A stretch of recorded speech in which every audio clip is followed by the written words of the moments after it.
Jonas na-miss ang malakas na balakid. Lanceta kinilig sa sinabi ni Arik sa kanya. So tara.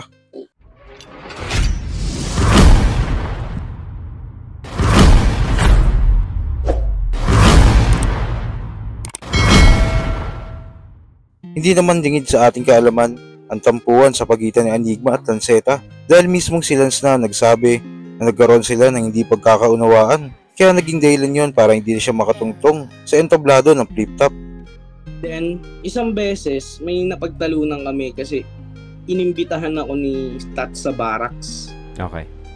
Ito yung namin, yung collab ni Balakid, yung on the spot. Tinatawag nila kalabit session. Aha. Hindi ko alam mo naman magsalita si Arik, medyo laging hindi mo alam kung pabiro o seryoso. Mismo. Tapos na-tsempohan niya ako sa bad fucking day. Sabi ko, wag mo kong patain tulad ng ginagawa mo kay Balakid at Tats. Sinabi mo ng personal to? Hindi, andun kasi pinapaalis niya ako sa barracks na parang, ba't ka nandyan? Baka tamang nagbibiro lang pero inabot ka niya.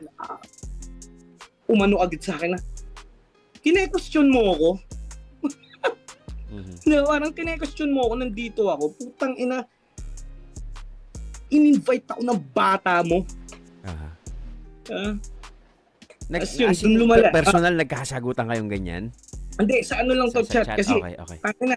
Kung sa personal, malamang mas malala pa inabot nun. Magkakasumbatan kami na. Sa video nga na ginawa ni Akata, dito ay pinapanood nila ang video reaction ng Enigma sa laban ni Lance. Ito ay noong bago pa lang si Lanceta sa flip-top at dito ay makikitang kinilig si Lance sa sinabi ni Enigma. Ano na to na ganyan yung niya, parang flexing lang ng ng rap ability, ng rhyme schemes, ng understanding ng tamang structure. Hindi man niya binubuhos lahat ng putang ina mo, bakit ka kinikilig? Bading, gago. Ang ina, kinilig kay Arik ang puta. Sa kabilang balita naman, sa isang rap battle league nga ay nakakita tayo ng clip na Animoy nagteteka ang isang battle rapper habang road ng kalaban niya. Ayon sa battle rapper na naka-red na mismong nasa laban ay napikon siya sa kalaban niya dahil pinapahinto siya nito habang rounds niya. Di naman sila nagpang-abot. Sayang at ayon din sa kanya ay hindi na-upload ang battle na yon. Wala naman siyang sinabi na dahilan kung bakit. Sana isun ay mapanood natin ang full video. Mula pala ito sa Asbagan sa Sunugan. Ako magbibigay dala. Teka lang. Tinata ako na uta. Agad sa room turn. Respect pala. Ang tangin na aliw. Ito tamang term. Talaga ay kayo na panandalian na aliw. At sa huling balita, nirib nga ni Jonas ang Royal Rumble ng Uprising. Alam naman natin na dinumina ni Balakid ang laban na ito. At A-game na Balakid ang sumalang dito. Kahit si Jonas ay namiss ang ganong kalakas na Balakid. Okay, let's do this. Uprising initiation ala Aegis Juris. Unang palo kay Gurang na umaas ng Diyos. Puro mura't damay nanay lang naman para makapanlapnos. Kaya anong batas-batas? Dapat pangalan mo Bastos. Tangina, anong batas-batas? Dapat pangalan mo Bastos. Naggaling.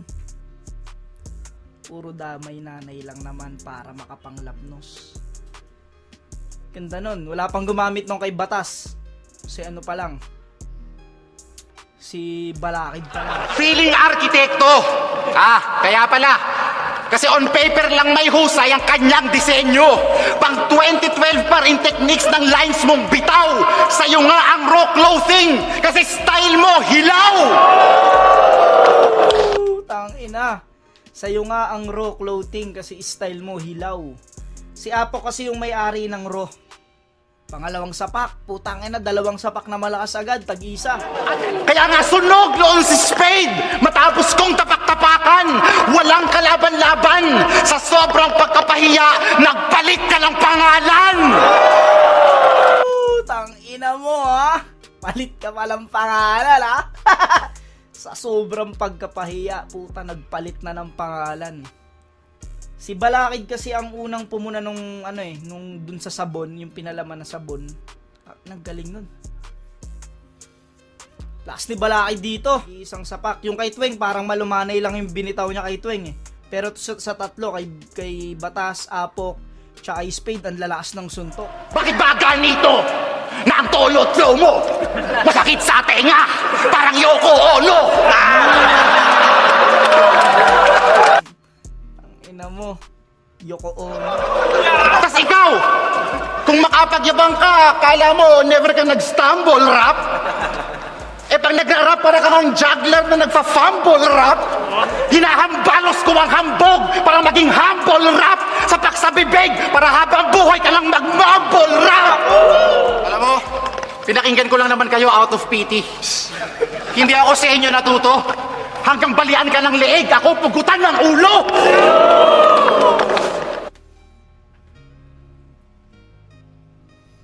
Nagrebat si Balakid dito kay... At anong goryong talas?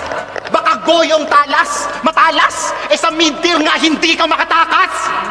Nagogoyo mo lang yung ibang nga pricing, but not me. Tatlo na nga lang kayong rapper sa Ilustrado, wala ka pa sa top 3. Tatlo na lang kayo sa Ilustrado, wala ka pa sa top 3. Tang ina mo, gaano kaka-loser nun, no? Ganyan kasi, naging uprising lang, nagmamataas na. Nakitulak na ako nung rising pa lang, umangkas lang kayo nung up na. Sa inyo, big deal lang ato eh. Sa akin, katuwaan lang. Kung gusto nyo ng diktika ng bara, labanan nyo ako ng one-on-one. Tangina mo. Grabe si Balakid dito sa round 3. Tangina. Dominante. Labanan nyo ng one-on-one, di ba? Ina. Nakakamiss yung gantong Balakid. Kailan kaya ulit mabattle si Balakid? At kung maalala nyo, nireview din ni Looney ang battle na ito. At kahit siya ay na-miss ang ganong kalakas na Balakid. Ganyan kasi, naging uprising lang, nagmamataas na. Nakitulak na ako nung rising pa lang, umangkas lang kayo nung up na. Sa inyo, big deal lang ato eh. Sa akin, katuwaan lang. Kung gusto nyo ng diktika ng bara, labanan nyo ako ng one-on-one. Puwera lang sa'yo kasi noon pa kita ginabagtalunan. Kurang, hunghang, buang. Ay, lakas ni Balakid dito. Parang nambubuli siya ng mga bata sa sa kantin ng lunchtime. Ganito yung nakikita kong ginagawa ni Balakid dito. Bully siya dito sa battle na to. Namimiss ko nang mapanood yung ganitong Balakid, yung ganitong kabangis, kawiti, sobrang concise, at yung delivery crispy. So anong masasabi nyo sa A-game na Balakid? Kahit kayo ba ay na-miss ang ganong kalakas na A-game niya? Kung ano man ang saloobin mo, comment mo lang sa baba na mapag-usapan natin yan. So yun lang. God bless.